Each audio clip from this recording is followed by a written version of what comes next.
চরতিল্লির উকিল দিল্লি চরতিল্লির লোক ওই অন্য জায়গায় কেউ ই করে না, দূরের লোক, ওরা ওদের ভুল বুঝে অপব্যাখ্যা দেয় ওদের গায়ে না, তারপর টাকা পয়সা দিয়ে তারপর মরিত করায়। ওই বন্ধ লোকের সাথে আমাদের কোনো সম্পর্ক নাই। তাহলে কি আপনি তীব্র নিন্দা প্রতিবাদ জানান না?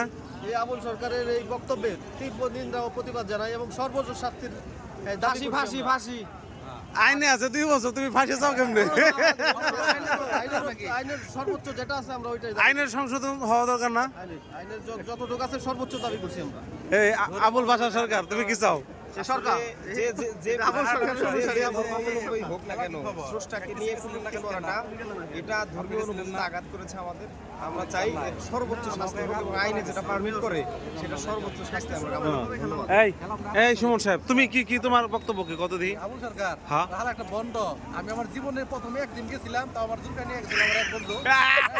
বড় জায়গা দেখি সুন্দর বেটায় কি পূজা দিতেছে যেন করে সবাই নমো নমো করতেছে, আর অনেকে ওই যে ভণ্ড মুড়িতে আছে তারা করে কি পায় যে সেজা দিতেছে।